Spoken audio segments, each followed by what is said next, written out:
YCP నేతల phone ట్యాపింగ్పై నేడు AP హైకోర్టులో విచారణ జరగనుంది. వైసీపీ అధినేత జగన్తో పాటు పలువురు వైసీపీ నేతల ఫోన్లు ట్యాపింగ్ చేస్తున్నారంటూ YCP general secretary Sajjala Ramakrishna హైకోర్టులో పిటిషన్ దాఖలు చేశారు. ఈ పిటిషన్లో కేంద్ర రాష్ట్ర ప్రభుత్వాలు, DGP, intelligence DG AB Venkateswara Rao, counter intelligence SP Bhaskar భూషణ్తో పాటు ఎన్నికల సంఘాలను ప్రతివాదులుగా చేర్చారు.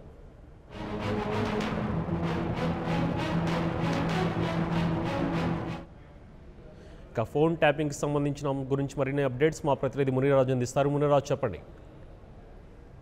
సుభాష్, జగన్తో పాటు సీనియర్ వైసీపీ నేతల ఫోన్లు ట్యాపింగ్ చేస్తున్నారంటూ ఆ party general secretary Sajjala Ramakrishna Reddy petition దాఖలు చేశారు. హైకోర్టులో ఈ రోజు విచారణ జరగనుంది. ముఖ్యంగా జగన్మోహన్ రెడ్డితో పాటు కీలకమైన నేతలు ఎన్నికల సమయంలో తమ ఫోన్ ట్యాపింగ్ చేసి తమ సమాచారం అంతా చట్ట వ్యతిరేకంగా నిలుస్తున్నారనేది ఈయన ప్రధాన ఆరోపణ.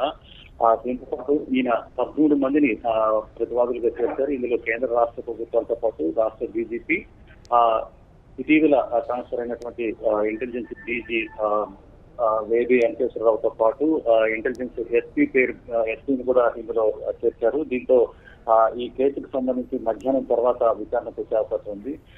అయితే ఈ జడ్జిమెంట్ ఇప్పుడే వస్తుందా రాదనేది మాత్రం విచారణ తర్వాతే తేలే అవకాశం కనిపిస్తుంది. సుభాష్.